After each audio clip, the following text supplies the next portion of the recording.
Movie की शुरुआत AD के घर से होती है, जहाँ कोई उसका दरवाजा तोड़कर उसे जान से मारने की कोशिश कर रहा है। घबराकर एडी बालकनी पर जाता है और पकड़े जाने से बचने के लिए नीचे कूदने के बारे में सोचता है। इस मोड़ पर एडी एक कहानी सुनाना शुरू करता है कि वो यहाँ कैसे फंसा, ये बताते हुए कि हाल ही में वो एक नशेड़ी राइटर बनने की कोशिश कर रहा था, हालांकि उसे लिखना ढंग से आता भी नहीं था। दिन बीतते जाते हैं और एडी बस लैपटॉप घूरता रहता है। उस किताब का एक शब्द भी टाइप नहीं कर पाता जिसका कॉन्ट्रैक्ट उसने लिया था, और अंत में वो बुरी तरह फेल हो जाता है। एक दिन वो अपनी पुरानी गर्लफ्रेंड लिंडी से टकराता है, जो उसे वापस लिखने के लिए मोटिवेट करने की कोशिश करती है, मगर जब एडी उसे प्रपोज करता है तो वो मना कर देती है, क्योंकि मेलिसा नाम की कॉलेज फ्रेंड से उसकी पिछली शादी टूट चुकी थी। लिंडी उसे बताती है कि वो अब एक एडिटर बन चुकी है और उसे काम पर जाना है। थोड़ी देर बाद एडी की मुलाकात वर्नोन से होती है, जो उसकी एक्स वाइफ का भाई है। एडी इस मुलाकात से चिढ़ जाता है, क्योंकि वर्नोन हमेशा उसका मजाक उड़ाता था। वो दोनों ड्रिंक्स के लिए जाते हैं, और जब एडी मानता है कि उसने किताब शुरू नहीं की, तो वर्नोन उसे एक नई ड्रग देने की पेशकश करता है जो अभी मार्केट में नहीं आई है। वो दावा करता है कि जहां एक आम इंसान दिमाग का सिर्फ 20% इस्तेमाल करता है, वहीं ये गोली एडी को उसका पूरा दिमाग खोलने की ताकत देगी। हालांकि एडी पहले गोली लेने से मना करता है, पर वर्नोन उसे ये बताकर मना लेता है कि इसकी कीमत $800 है। एडी वो गोली रख लेता है, और जाने से पहले वर्नोन उसे अपना कार्ड पकड़ा देता है ताकि जरूरत पड़ने पर वो उसे कांटेक्ट कर सके। एडी अपने अपार्टमेंट वापस आता है और जिज्ञासा में गोली खाने का फैसला करता है। तभी उसकी पड़ोसन, जो मकान मालिक की बीवी है, आती है और तुरंत किराया मांगने लगती है। एडी नर्वस हो जाता है और कुछ बोल नहीं पाता, लेकिन अचानक ड्रग का असर शुरू होता है और उसका दिमाग अपनी पूरी ताकत से काम करने लगता है। वो आसपास की चीजों को लेकर सुपरवेयर हो जाता है और उस औरत को बोलता है कि वो उसे पसंद नहीं करती और वो लॉ स्टूडेंट है, क्योंकि उसने उसके बैग में लॉ की किताब देखी, जो उसे 12 साल पहले कॉलेज में देखने की याद आ जाती है, जिससे वो खुद हैरान रह जाता है। इसके बाद एडी उसके साथ किताब और राइटर के बारे में गहरी बातें करता है, फिर अपने बिखरे हुए घर में घुसता है और अपनी हालत देखकर दंग रह जाता है। वो तेजी से अपार्टमेंट साफ करके सब सेट करता है, फिर डेस्क पर लिखने बैठता है और पाता है कि आइडियाज पानी की तरह आ रहे हैं, जिससे वो ड्रग के असर से बहुत खुश हो जाता है। अगले दिन एडी नॉर्मल होकर जागता है। उस हाई लेवल पर काम नहीं कर पाता। वो अपनी मैन्युस्क्रिप्ट पब्लिशिंग हाउस की एडिटर इन चीफ के पास ले जाता है, जो उसका इतना सारा काम देखकर हैरान रह जाती है। वो उससे कम 3 पन्ने पढ़ने की रिक्वेस्ट करता है और वादा करता है कि अगर उसे पसंद नहीं आया तो वो उसके एडवांस पैसे लौटा देगा। एडी घर लौटता है तो एडिटर इन चीफ का वॉइसमेल मिलता है, जिसमें वो तुरंत कॉल बैक करने को कहती है। वो बताती है कि उसने 40 पन्ने पढ़े हैं और आगे पढ़ने के लिए बेताब है, क्योंकि वो उसके काम से बहुत इम्प्रेस है। वो उसकी कामयाबी से हैरान है, लेकिन इससे पहले कि एडी उसे कॉल करे, वो वर्नोन के अपार्टमेंट जाता है और उसे बहुत बुरी हालत में पिटा हुआ पाता है। एडी एक और गोली मांगता है, लेकिन वर्नोन उसे चेतावनी देता है कि ड्रग एक्सपेरिमेंटल है और खतरनाक हो सकती है। वर्नोन उसे एक और गोली देने को तैयार होता है अगर एडी क्लीनर से उसका सूट ले आए और नाश्ता ले आए, क्योंकि वो बाहर जाने की हालत में नहीं है। एडी फटाफट ये काम निपटाने जाता है, लेकिन जब वापस आता है तो देखता है कि वर्नोन का दरवाजा खुला है और किसी ने वर्नोन का खून कर दिया है और पूरा घर तहस नहस कर दिया है। एडी डर जाता है और पुलिस को खबर करता है। उसे शक होता है कि वर्नोन के कातिल भी उसी ड्रग की तलाश में है। एडी खुद उस स्टैश को ढूंढने लगता है और आखिरकार उसे ओवन के अंदर वो मिल जाता है, साथ में कुछ कैश और उन लोगों की लिस्ट जिन्हें वर्नोन सप्लाई करता था। वो सब कुछ उठा लेता है। पुलिस उसे सवाल जवाब के लिए आती है, लेकिन बाद में छोड़ देती है। उस पल से एडी की जिंदगी पूरी तरह बदल जाती है। वो रोज एक गोली लेने लगता है, अपना हुलिया सुधारता है और सिर्फ 4 दिनों में अपनी किताब पूरी कर लेता है। साथ ही नई स्किल सीखता है और नए दोस्त बनाता है। एडी ठान लेता है कि उसे और पैसा चाहिए, तो वो स्टॉक मार्केट में घुसता है और अपने फंड्स को कई गुना बढ़ा लेता है। हालांकि उसे और भी ज्यादा कैपिटल चाहिए होता है, क्योंकि बैंक उसकी जरूरत पूरी नहीं कर सकते। वो एक लोन शार्क के पास जाता है, जो भारी ब्याज पर उधार देता है और मार्केट में लगाने के लिए $1,00,000 उधार ले लेता है। एडी फिर एक ट्रेडिंग फर्म में नौकरी पा लेता है। अपनी दौलत को $2 million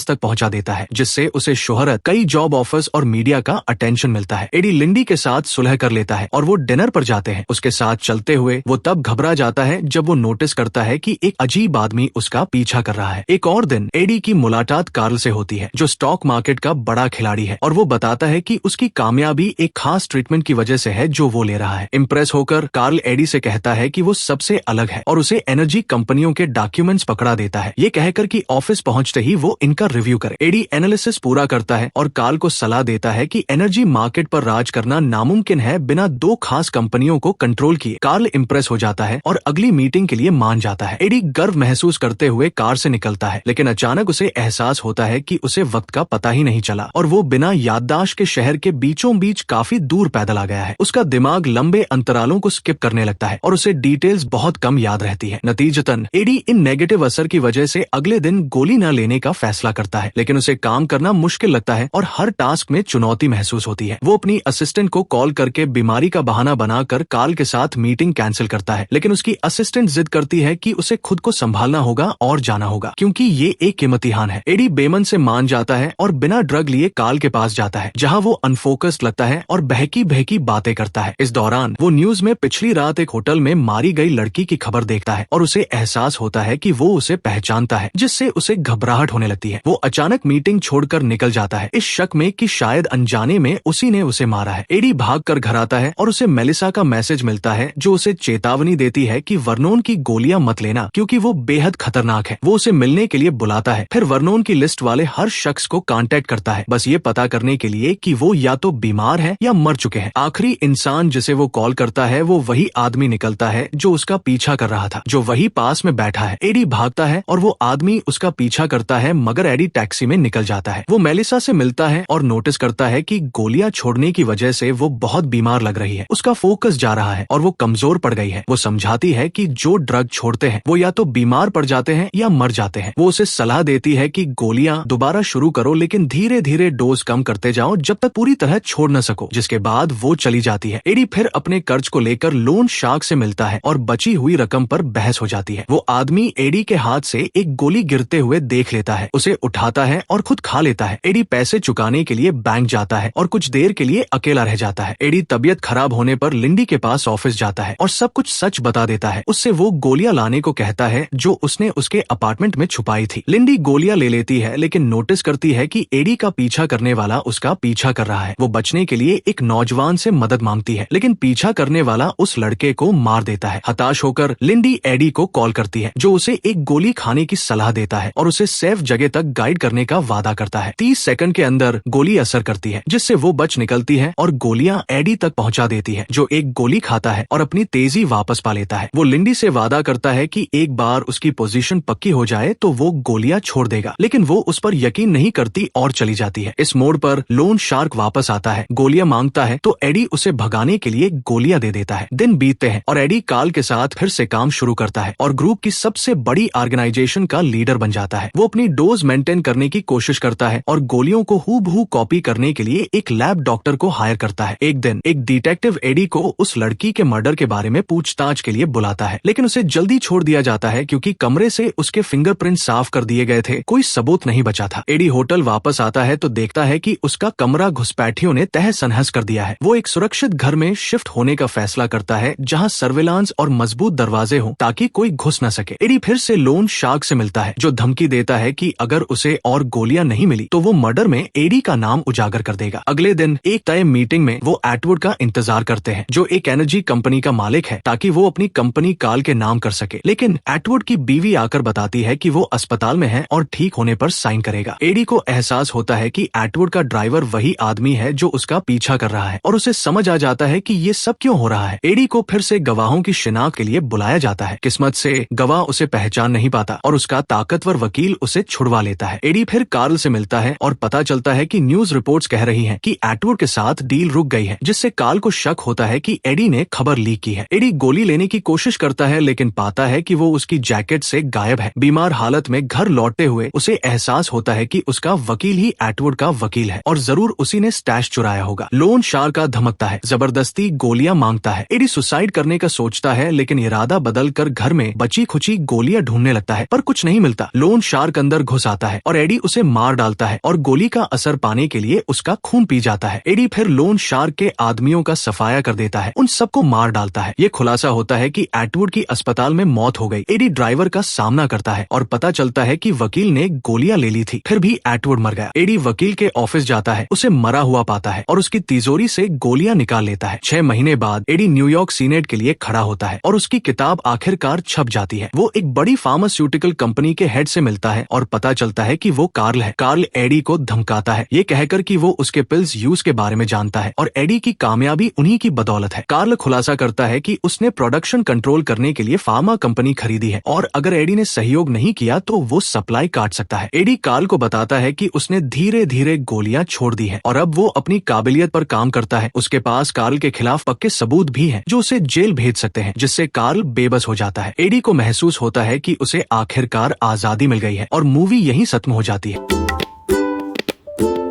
Please like and subscribe.